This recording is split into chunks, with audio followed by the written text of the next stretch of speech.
Hey everyone, welcome back. In this video, I will be ranking the different creatures from the first season of Prehistoric Planet. You may be wondering why I'm doing this when Prehistoric Planet Season 3 has already come out, and it's not really as relevant anymore, and that is because I basically said I would do this like 2.5, 3 years ago at this point, back when Prehistoric Planet Season 2 was coming out, and I just never got around to it. I actually recorded this a few times over the past couple years and just didn't like it, but now that I'm more comfortable in front of the camera and I am more comfortable editing, I think I'll give it another crack. To explain how I'm going to rank them, accuracy of course will be the most important criteria, but it won't be the be-all end-all.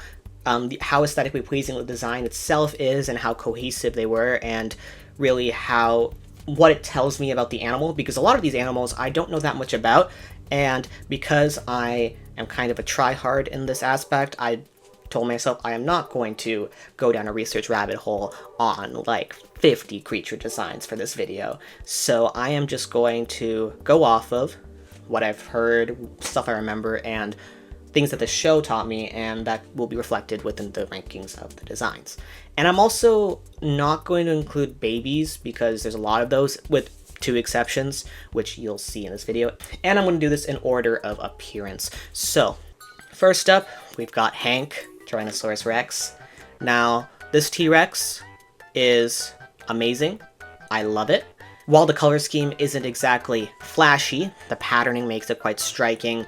I love the bulk, I love the feature scales that isn't just copying that one paleo art trope that a lot of people, myself included, have done with the large maxillary scales. It has more rows. I do like the keratin as well on the head and the face. One thing I will say is the back of the lower jaw looks kind of weird. I don't know if that's just because of the bone or if they're trying to go for something like how alligators have bulging jaw muscles, which that would be cool. And I do like that it has like elephant hair like feathers, because yeah, T-Rex was probably feathered to some degree. So T-Rex, S tier, especially Hank. We love that guy. Baby T-Rex. And then this one's interesting because of the whole Nanotyrannus thing, which is why I'm including it. Now, with this baby T-Rex, it has some Nanotyrannus influences, but because it's a baby and not a subadult or a juvenile, it doesn't have a ton. You can see that a lot of the baby aspects, like the longer snout and the feathers and the longer limbs, are just things that you would expect from a baby T-Rex. However, the snout is a tad longer than you would expect with today's knowledge. Thanks to Tarbosaurs, we know that juvenile Tyrannosaurians probably didn't have such longirostrine snouts, at least not like this. So, and also, while feathers on a Tyrannosaurus juvenile is something I do think is very likely, we don't have any... Where did F tier go? F tier just fucking vanished. Hold up. F tier's there. Great. Because yeah, a T-Rex would probably need some sort of warmth when they were younger. However, we don't really have any examples of really any animal having feathers and replacing those feathers with scales or something like that. Dinosaurs were very weird, so it's entirely possible that they could do this. We have so many examples of crazy dinosaur integumentary structures, so this might be possible. Since birds don't lose feathers as they grow up, except for like some ratites where they just have bare skin, maybe T-Rex had bare skin in some places. We know that plesiosaurs had bare skin and scales. I know plesiosaurs aren't even archosaurs, but you know, it's just an idea. Or maybe the space between the feathers like grew as the animal grew, and it's kind of like how Asian elephants have the same amount of hair as when they're younger as they are when they're an adult, but as adults, because the hair is more spread out, it looks like they have less hair. I got that from Skeleton Crew, which is a really interesting idea. I'm gonna put it in B tier. It's really good, but there's a little bit of Nanotyrannus in there, and even though it was accurate at the time, kind of, it's not accurate now. The color scheme is very nice. I do like how it looks different from the adult. Protostegid turtle. Now, this is an unnamed turtle species. We don't actually know what it is. It is very clearly based on Archelon because of the really hooked beak. But Archelon was a Campanian species, while Prehistoric Planet took place in the Maastrichtian, so maybe it's an offshoot of Archelon. I'm sure there's some sort of turtle species or genus that it could be, however, I don't know what that might be. However, I love seeing sea turtles in general, so, and it looks nice, looks adequately turtle-y, so I'm going to put it in A tier. Kind of hard to mess up a sea turtle. Mosasaurus. This one was very interesting. I remember when I first saw it, I was a bit confused by red on a mosasaur. Red and blue. It looked like Spider-Man to me. It was very interesting. And with Mosasaurus in particular, I've never seen that before. I always see colorations based off of cetaceans, which I personally think looks nicer, but gotta keep in mind, Mosasaurus is a lizard. It's literally a lizard. And we have red and blue lizards. So they explain this as coloration for the breeding season. We see off-season Mosasaurs that look more subdued. So it's great. The cleaning station portion, fucking love that segment because I convergently came up with that segment like before the show came out. Before it came out, I made an artwork of an ichthyosaur getting cleaned by some cleaner fish at a reef, and I was like, huh, this has never been done in paleo art before, to my knowledge. I think I was like 13 when I did this, and I'll put a picture of that artwork here, but I got the idea from watching a video by Jonathan Bird's Blue World. Shout out to them. His YouTube channel was my childhood. And I was like, wow, this is a really interesting idea. I bet this took place a long time ago. And then when I saw this in the episode, I was so psyched. I was like, oh my god, that's so cool. I also thought of that. Design-wise, it is really good to my eye.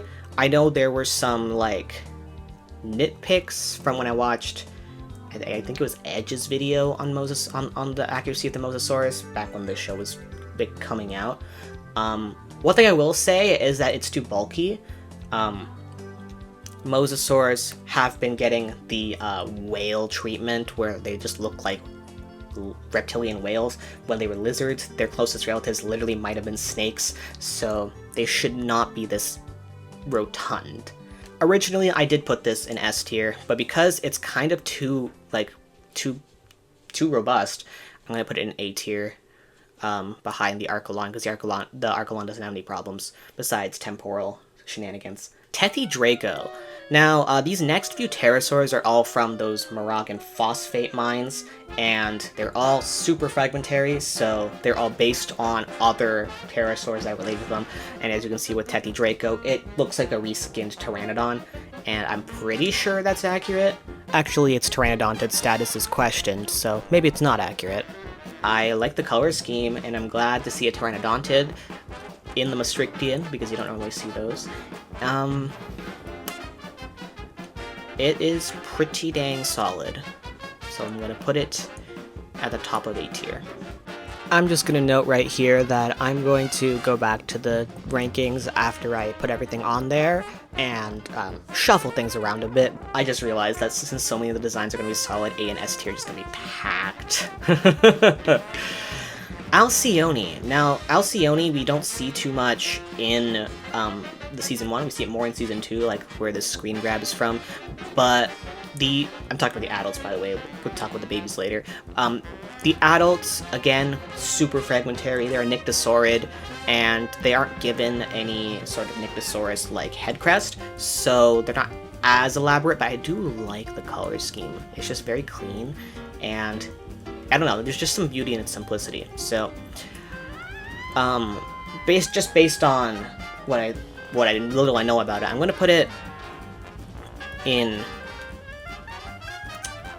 I'm gonna put it in A tier above the Mosasaurus, but below the turtle. Phosphatodraco. this guy is going into S tier. I love this design. It's just so simple. I know it looks like a generic Asdarkid because that's kind of all we had to go off of, and Asdarkids are already super fragmentary. However, just, I don't know, that scene where it's like stalking that Pterosaur rookery, kind of like pelicans stalking gannet chicks, that was so cool, and it just encapsulated what an Asdarkid was for me before the Tethys Hadros and Hetzegopteryx scene in Season 2. I love the little splash of red on it. I think that it adds a lot of interest to a seemingly subdued color scheme, and I don't know, it's just great. I love it. Alcyone Baby. The reason I am bringing up the babies is because they played an important role in that whole Sea Turtle Run-esque flight scene. However, it's quite interesting because we actually do have baby Nyctosaurids. We have a baby Nyctosaurus specifically, and this looks pretty much like that. It looks good, and it looks different from the adult. I'm actually going to put it above the adult and put it at the top of A tier. Barbaridactylus, this guy is going into S tier. Very speculative. It is basically a Nyctosaurus with a slightly modified head crest in the show, but again, there's not that much to go off of. I love the red on the males and the sexual dimorphism there is there. I loved the sneaky male in the desert segment, and like Rick Raptor said, these guys had color vision, and that guy was clearly dressed like a male. So that large male, Barbaridactylus, he knew what he wanted. And honestly, good for him. Tuarangisaurus. I had never heard of this before the show came out. I had actually never heard of any of the Moroccan pterosaurs either. And I was impressed by what a complex and thought-provoking restoration this was in terms of behavior, despite its pretty bland appearance. I'm sorry. Accuracy-wise, it's really good. It has the right soft tissue, it has tail fins, and its behavior is so good, like the social behavior, the inferred parenting, the ballasts from swallowing stones, the speculative neck displays. Like, it's such a good creature, but strictly from a design perspective, it's kind of boring, and like, yeah, the open ocean animals are usually just gray or maybe counter shaded, but like, I don't know. It's, again, aesthetics. It's just there's better plesiosaurs in the show, I think. Next up we have random pycnodont fish. Now, I know nothing about pycnodonts. I know nothing about fish in general, really. Especially Mesozoic fish. I do know that whatever this was based on apparently wasn't actually around at the time, but it has really nice reef colors and it looks like a pycnodont fish, so I'm going to put it at the top of B tier. I'm actually going to put the Tyrannosaurus above the T-Rex juvenile, because again, that's an accuracy thing. Kaikaifalu. I hadn't heard of this either, and Kaikaifalu had a great role, small as it was. I love the color scheme. The black and white looks really good. It reminds me of an hourglass dolphin. Only issue is that it is a Tylosaurine, but it's clearly just a slightly modified Mosasaurus model, so it's not quite as accurate as it could have been. So while I do love the color scheme, I'm gonna have to put it, like, top of C tier, I guess. Sorry, buddy. Dreadnoughtus. I love this design. The colors, the how, like, weird it looks with all the different places they put, like, fat deposits. It just looks so good. There are a couple of problems with it, though. The main one is that they have thumb claws. Derived titanosaurs actually lost their thumb claws. Their arms were just a single pillar. And all the titanosaurs in the show have thumb claws, and I don't really know why. The only titanosaur I can think of that has them is Diamantinosaura, but that is the only one. And it's more parsimonious to think that others just didn't have them. The second thing is that the air sacs of sauropods probably didn't work this way, and they should and if they were there, the air sacs probably should inflate from the lungs up and not from the head down. That doesn't really make any sense. But it's a cool design and gets people thinking. I love their elephant seal vibe, so I'm gonna put it at the top of A tier. Enantiornithines. Enantiornithes? Whatever. So there are a couple of enantiornithines. There are a couple of enantiornithines in the show, but they all basically look the same. I don't know what they're meant to be. They look good. They don't do anything. They're barely mentioned. You don't really get a good look at them, but they look good. So, you know, I'm gonna put them bottom of B tier. They're there. Unnamed Mongolian as Darkid. This one is just a reskinned Quetzalcoatlus, but it's just a straight brown. Kind of boring. Not much to talk about. They're also just shown as scavengers, which, as Darkids, probably weren't. There is a group of pterosaurs that could have been scavengers primarily, but I don't remember the name of that family. But these guys will go top of C tier because they're more accurate than the Kai-Kai-Falu, but they're less interesting. Tarbosaurus, S tier. Love this guy. My favorite Tyrannosaur depiction in the show.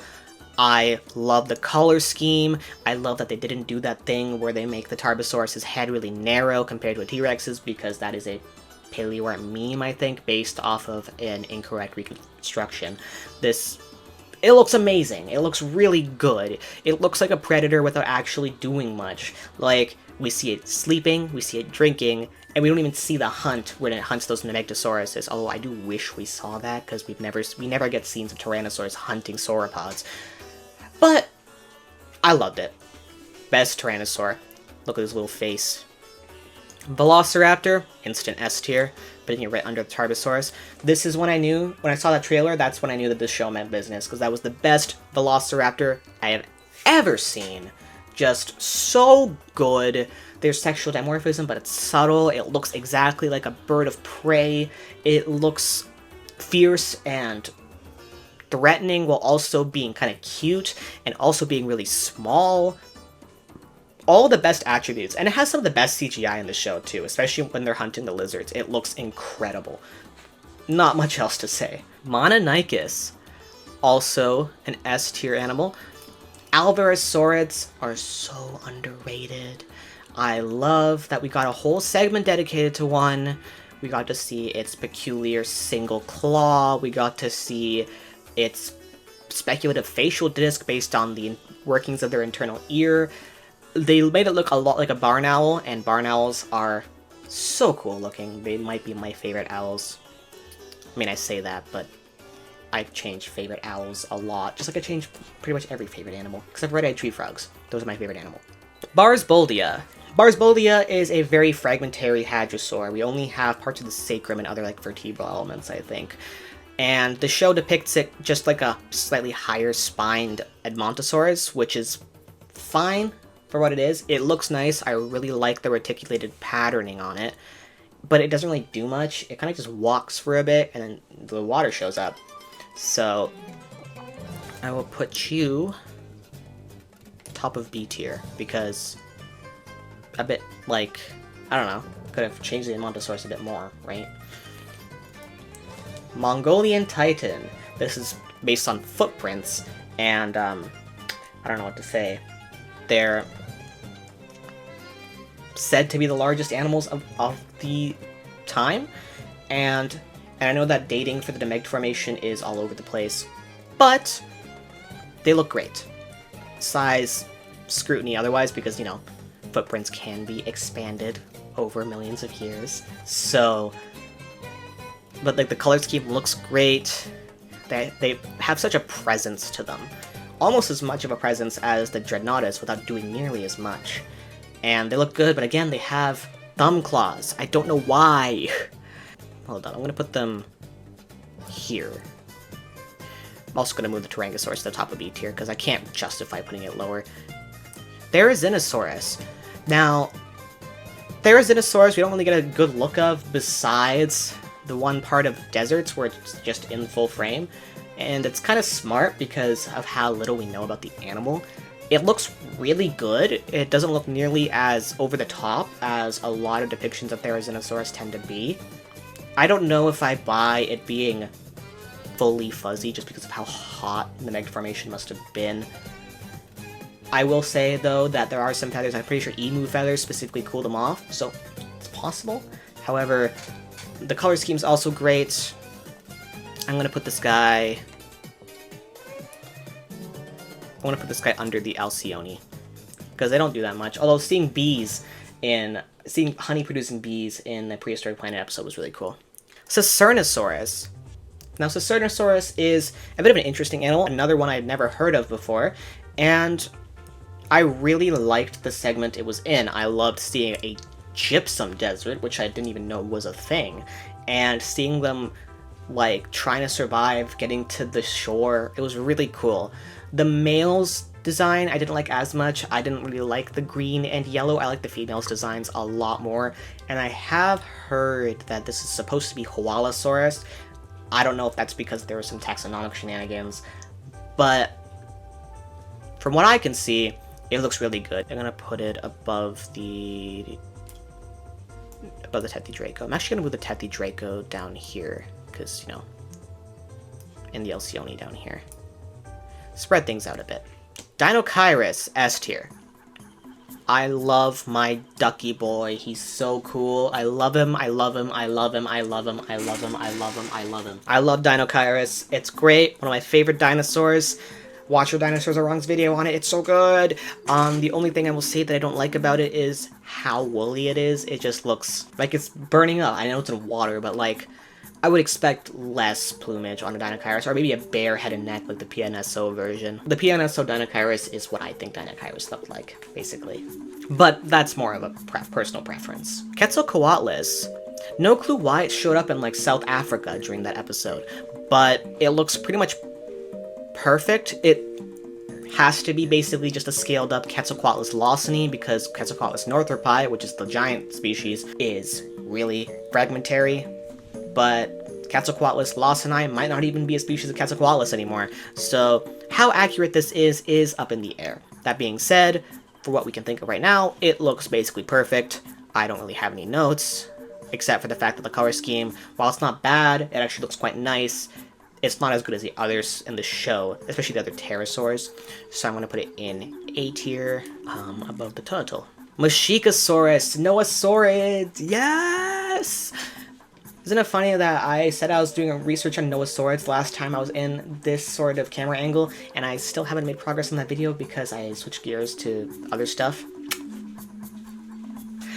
Mashikasaurus in this design looks really good. I love the orange and the green on the babies. I love how it's, like, very slightly feathered, because Noasaurids were more basal than Abelisaurids in the Ceratosaur family tree, and we don't have extensive skin impressions from Abelisaurids, and none from Noasaurids. I do wish that the procumbent lower jaw was a bit more accentuated. It's probably just soft tissue that's obscuring it, but it's not as dramatic as the fossil will lead you to believe.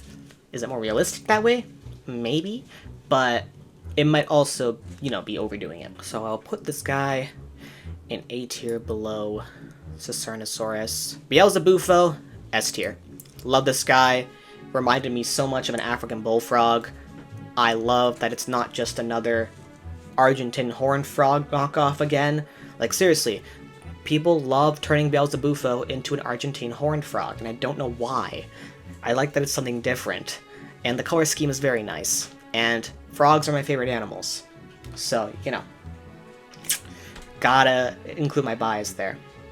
Ostroposeidon. This one briefly shows up in the freshwater episode, which is why it's earlier than you might think in the timeline of order. But Ostroposeidon, don't know that much about it. It's okay. It looks more cartoony than the other sauropods in the series, and I don't really like the spikes. Like, I know it's possible that they had them, but it's also just like a rust brown, which looks nice, but there's not really much patterning going on. It doesn't do anything that interesting. It kind of just knocks over some trees, which, I mean, it's cool, but it's been done before. So I'll put you in C tier. around here. South American elasmosaurid. I have no idea what this is supposed to be. I think I've heard fluvionectes might be it, but I might be misremembering. I love that they acted like dolphins because, again, plesiosaurs, probably pretty smart animals. Not cetacean level smart, obviously, but still, decently smart animals. And the color scheme, I don't really like the green that much, but, you know, I will give this guy B tier around here, because, again, it sort of has the same boringness to the color scheme that the Tyrannosaurus had, but it didn't do as many cool things. It did one cool thing, and that was cool, but it wasn't even named. Dromaeosaur, the Arctic Dromaeosaur, S tier. I'll put it above the Velociraptor. Even though they're roughly the same in terms of accuracy, the color scheme just wins it. That teal. So good. Love it. Perfect Dromaeosaurus. Although, even though it's not meant to be Dromaeosaurus specifically, I don't think. Because they don't call it Dromaeosaurus, they call it a Dromaeosaur. Edmontosaurus. This one's very interesting because, from what I understand, we actually see multiple species of Edmontosaurus in the show, but they use the same design. Because we see it in the Arctic, where the Dromaeosaurus, and I'm assuming the Pachyrhinosaurus and Nanuqsaurus are, which would mean this would be that Edmontosaurus sp, aka Ugrinaluk species that lives up there, which we don't have an adult for, and we think we're smaller than other Edmontosaurus species, which is fine, I guess. But it looks like a Nectins, and we see it in Hell Creek, so, you know, it's a Nectins, probably. But then it shows up in the same burnt forest as the Atrociraptor and Anodontosaurus, and that's in the Horseshoe Canyon Formation, which had Albertosaurus and Edmontosaurus regalis. So I don't really know what's going on there. As Edmontosaurus regalis, this is a C-tier design because it's missing some stuff. As an Edmontosaurus annectens, it is an S-tier design. Really good. Or at least it would have been until those Edmontosaurus mummies showed up this year. So it's not really that accurate anymore. It doesn't have the high, almost sail-looking thing on its shoulders, and it has too many feature scales. And I never liked the color scheme that much on the males. Again, it's the yellow and green. I don't know what it is. So, because it's outdated now, I'm gonna have to sadly put it right down here. Rearrange things a bit. Ornithomimus, S tier. Love it. I love the Curacao-like hairdo it has. I love the red feathers on its wings. I love that it doesn't really run that much in the first season. It's great. Love it. Love good Ornithomimosaur representation. Allura Titan. Finally, a Lambeosaur in the Maastrichtian. I thought you buggers all went extinct, but no, Allura Titan's here, as would also be Hypocrosaurus, actually. Wait, they could have added Hypocrosaurus because they were in Horseshoe Canyon. That's so weird. I didn't even think about that. Anyways, Allura Titan, love this design, S tier. Not really any notes, it looks amazing. I love the color scheme, I love the segment. The mosquitoes on the baby gave me the heebie-jeebies, just like those ants in that freaking Walking with Beasts episode, and this is coming from a guy who friggin' loves bugs. Alaskan Troodont. Now, this is probably not Troodon itself, because it's way bigger. I know size is a terrible character to base species and genus levels distinction, but Troodontans are a complete mess right now, because they're trying to get a neotype for Troodon out there, which would invalidate Stenonychosaurus, I think. Stenonychosaurus and Latena venatrix are a whole thing, because Latena venatrix is probably just a slightly bigger Stenonychosaurus, but some people just think every Troodont in all of Western North America and the Campanian is a Troodon species. It's just Troodon formosus, which doesn't make any sense. It's like, what do you mean you only have one representative of the whole family over millions of years? Doesn't make any sense. Stop lumping everything! Anyways, I do find it interesting that they added those like head and neck crest feathers that you used to see a lot in like earlier feathered Dromaeosaur representations, but they use that for the Troodontids in this show, which I thought was cool. I like the bandit mask. I like how we see it manipulating fire, which is a thing birds do to get more prey. I am voting it in A tier. I don't really like the look of the head crest feathers personally, but I can't say it's wrong, so I'm gonna put it here. I'm actually gonna move the Mosasaurus down to B, because there are designs here that are better than it. Simolodon, the one mammal in the first season, and it's not even named, it just dies instantly. Like, Mesozoic mammals always get the short end of the stick. Like, Didelphodon had something going for it in Walking with Dinosaurs. Baladicotherium and Castoracata got some stuff in Dinosaur Revolution, but they're almost always just scurrying little critters, and they deserve more than that. I'm glad the Adelatherium segment in Prehistoric Planet Season 2 exists. I can't really say how accurate this is, because I don't know anything about Mesozoic mammals, and a lot of them are teeth, because apparently teeth in mammals are quite diagnostic. If only dinosaurs were the same. I'm gonna put this guy in C tier, because, you know, it looks good, but I have nothing to say about it. It doesn't really do anything, makes no impression, and the only good shot of it is in the mouth of a dinosaur. So, you know, sorry buddy. Antarctopelta, I'm gonna put this guy in C tier. It's also just rust brown, nothing really going for it. Great segments, especially underneath the glowworm night sky in the cave. However, this was before Stegoros was described, I'm pretty sure, or it was maybe during that process, and we would now expect para ankylosaurs like Stegoros, like Minmi, and like Antarctopelta to have something more similar to the weird-ass tail that Stegoros has, and not the more generic Nodosaur tail that they gave it in this show. So, it's great depiction, but very boring design. The generic Antarctic Hadrosaur. This is just Edmontosaurus again. I do like the color scheme here. I don't know what it is. It's also just rust brown, but the little streak of yellow and the cream underbelly just does it for me. And because it's like, I don't even know if there's fossils of something like this out there, I'm going to put this above Australoposeidon. See all these, all of the plain brown ones are in the same spot. Pachyrhinosaurus, S tier. I'm going to put it above Dinochirus even. I love this design. The colors, the horizontal pupils look great, the crenulations of the keratin, the quills. I know quills on ceratopsians is kind of a tired paleoart meme, and I'm glad they didn't do that for a lot, but if there's any chance for a feathered ceratopsian, it's either something super basal, like maybe Yinlong, or it's something that lives in really cold climates, like Pachyrhinosaurus pterosaur. Do I believe it had them? Probably not. But it looks really good, and it's too good for me to not put it in S tier, this high up. Nanuqsaurus. I don't know if this is a hot take, because I've seen it a lot. Most overrated dinosaur. And I say this as someone who used to have it in my top 10 favorite dinosaurs. I think I just like the name, polar bear lizard, and the fact that it's like a mini T-Rex in the north, and it's like, oh my gosh, that's so cool, but it's like so fragmentary. It's so fragmentary. I don't even know how you can call this diagnostic. It looks good. It's a bit too small. It should be around the same size or larger than the Pachyrhinosaurus, at least in terms of length, but that was, you know, later on when we found out that the holotype is immature. That being said, the color scheme's great, it's really good.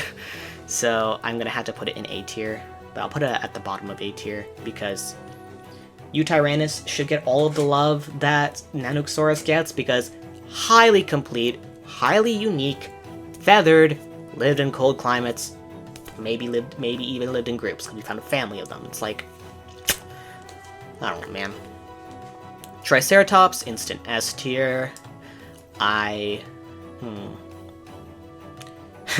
gonna put it above the T-Rex, actually. I like the Triceratops a lot. They're clearly supposed to be Triceratops horridus, which we see a lot. You can tell because of the very, very incipient nose horn, and it would have been cool if we saw Proarsis. We saw Proarsis in the Walking with Dinosaurs show as a dead carcass, but it's cool. I really like that they gave a nod to Yoshi's trike with those gigantic horns on that one individual. I will say, I do wish Torosaurus was here. Or maybe even Tatankaceratops. Don't even call it Tatankaceratops. Don't mention it at all. Just put it in the background, and then be like, huh? Huh? We're not touching that with a 10-foot pole, but it's here. I would have loved that. Or a Netaceratops. Yeah, no, color scheme is great. Everything's great about it. In fact, I love it so much, I repainted my Safari LTD Triceratops to look like it. You know, watch that video. Didn't do that well. I don't know why. This poor guy deserves it. And, yeah, it's great. I love it. Carnotaurus. This one was a bit unfortunate because it came out that Carnotaurus had much more random and non-uniform feature scale orientations and patterning than we previously thought. They weren't in rows, and this one has them in rows, and that's a bit unfortunate. That's just bad timing. And also, I'm not sure if we think that Abelisaurids could actually move their arms like this. Like, I know the muscle attachments are there, but I don't know if they could do that anymore. But I'm putting it in S tier. I don't care. The whimsy is too good. I don't care that it's slightly inaccurate anymore. I loved it so much. Like, more of this, please. You know what? Because of the whimsy aspect, I'm going to move the Mosasaur up to A tier. I don't care. Corythoraptor. Unironically, the best CGI in the show. Like, the close-up shots of the Corythoraptor look straight up real. At least in this episode. In the second season, it doesn't look as real, especially because they plop Corythoraptor in the middle of the desert for some reason. No clue why they did that. Just rename it. There's so many different there's so many different Oviraptorosaurs that you could have used instead of Corythoraptor. Just like slightly change the crest and it's a different one. Like, I don't know why they did that. Blue does not look good in the desert, but this is season 1. This is season 1. It looks great in a forest. Looks great in an autumnal forest. Is a blue Oviraptorid just out and about very realistic? Probably not. Is it cool? Yes. Do they make it look so real it works? Yes. Is it accurate? Yes. Is it an S tier? Yes. Tianzausaurus! I love this Tianzausaurus. I want to repaint my Safari Tianzausaurus to look like this. I love it so much. The colors are so great. Everything's great about it, except I wish there was more of it. That's about it. S tier. I'm putting you... I think that works. Atrociraptor, another very overrated dinosaur. It is cool that it has a robust snout. Originally, when I had this idea and I ranked them all before, I put Atrociraptor, I think, in like C tier because it's accurate, but it's just brown.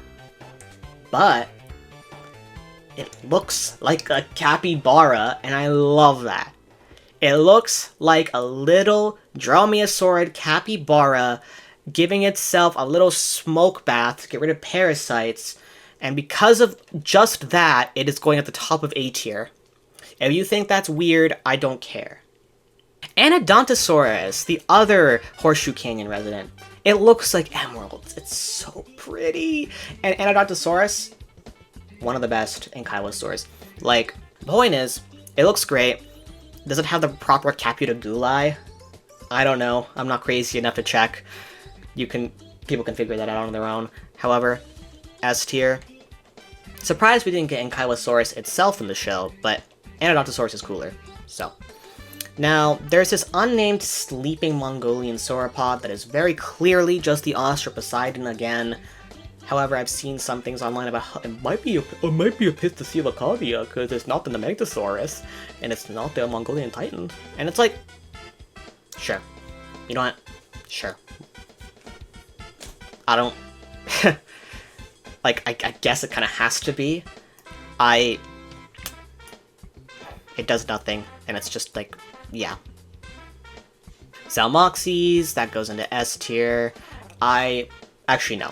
I'm gonna put it into A tier. And the reason for that is it suffers a bit from the Nanosaurus problem, which is that we have a baby, and then we just kind of, like, didn't account for any ontogenic change when we got the adult version, or whatever, so... even the adult we see in the season 2, it looks like a baby. The baby looks great, super realistic, love the coloration, but they make it look like a chunky baby the entire time. We don't see it, and when we see adults, they don't look like adult Zalmoxes. I don't want adult Zalmoxes. Hatzegopteryx, S tier. Love him, no notes. Super fragmentary. One could argue that, using my logic on Atrociraptor and Nanuxsaurus, that Hatzegopteryx is also overrated and should not be rated this high. However, every single scene that this thing is in is magic and instantly good, and the design is great, and it's beautiful, and I love it. Telmatosaurus. We don't see too much of this guy. I remember reading about it in a book way back when, and never seeing anything about it again. So it was very cool to see this guy show up. Brought up a little bit of nostalgia. I really like the design. Doesn't really do much besides licking salt off of the leaves near the ocean. I'll put them Barsboldi here. And finally, Polluted Titan. Has a bit of the same cartooniness that the Ostraposeidon suffers from, but the color scheme is nicer, and it shows a behavior that we never see in sauropod depictions, which is sauropods actually caring for each other. We never see that. And like, I know there's reason for that because they don't have any parental care, but like, sharks don't, and sharks can have friends. Like, I love that. Maybe they were family members, maybe they're just pals. Like, let them be pals. And actual design-wise, it's, like, fine. Still has thumb claws, though, I'm pretty sure. Which is, like, I don't know why. I don't know why. I'll put this guy in B tier. Okay, editing me, coming in here and interjecting a bit. First, yes, I know Triceratops shows up in the Freshwaters episode before the Forest episode. And second, I completely forgot that Nemegtosaurus was just in full view in the Deserts episode, and I forgot to rank it. So, I like the design, it's great, love the colors, looks like Nemegtosaurus, but it has a thumb claw, but like, you know, A tier. But after doing my rankings, I realized that some things were too high, some things were too low, and I had different opinions than I did previously after sitting with it for a bit and looking a little bit more into some of the animals. So here is my revised tier list. And that is all of the creatures from Season 1. And I know there's some I'm missing, like Tarkia were apparently in the background, but I couldn't see them. So I'm just gonna pretend they didn't exist, and we'll do that when we get to Season 2. You can see how much I'm skewing towards the upper end of the tier list. Prehistoric Planet did such a good job on so many of them, and while some of these are not quite where they could be or should be on a ranking scale, in fact, I'm looking at this and I'm like, wow, I really put the Edmontosaurus beneath the reused version of it as Barsboldia, but like, it might be more accurate. That should be it for this video. Please remember to like, comment, subscribe, become a member, because members got this video early if you're a member. Thank you. And I will see you all in my next video. Ciao!